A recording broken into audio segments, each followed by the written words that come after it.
Republican candidates flock to NH town halls as voters search for Trump alternative. 5 takeaways Exeter. NH presidential voters wanted an outsider and a fighter who would rock the Washington establishment in 2016. Amid a global pandemic in 2020, however, they were in the mood for a steadier hand and more even temperament from America's commander-in-chief. What do they want in 2024? As voters questioned 5 Republican presidential candidates in a series of town halls in Exeter, New Hampshire, hosted by Seacoastonline and the USA Today network, some key answers and takeaways emerged. Worries about the future, climate change, Social Security. Voters who attended the forums shared a number of concerns about hot-button topics such as the chaos enveloping the House of Representatives and the terrorist group Hamas attacking Israel. But repeatedly those who showed up to speak with the candidates face-to-face wanted answers on how they would tackle America's long-term problems. The first question at the first forum, for instance, was a voter who asked former Arkansas Governor Asa Hutchinson about a possible decrease in Social Security, which has a projected 2034 depletion date, according to the program's board.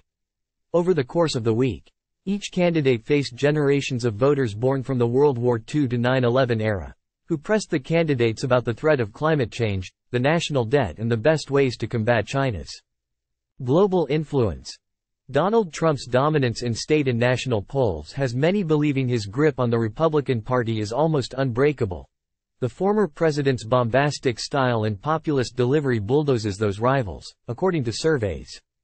Time equals 400 ms. Greater than what may surprise some is that the candidates who flocked to Exeter's town halls repeatedly emphasized how the voters who aren't paying attention yet want a solutions-oriented leader seeking common ground in 2024.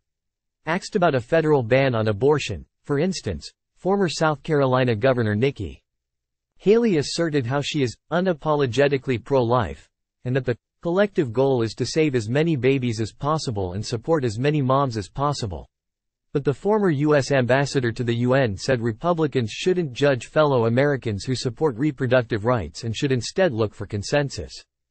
Time equals 400 ms. Greater than. Stop demonizing this issue. We have to humanize it, said Haley, who has climbed to second in New Hampshire, according to a recent USA Today, Boston Globe, Suffolk University survey.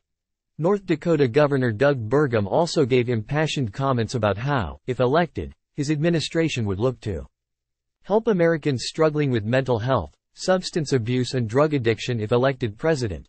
This is not a Republican problem. It's not a Democrat problem. Addiction doesn't discriminate, he said. Haley and Ramaswamy's contrasts pack the House. Time equals 400 ms. Greater than. Nikki Haley and Vivek Ramaswamy have become heated rivals who have traded sharp and personal jabs on the debate stage and online. They also represent the GOP's diversifying face in the 2024 cycle as the daughter and son of Indian immigrants who are offering voters wildly different approaches to national and world problems.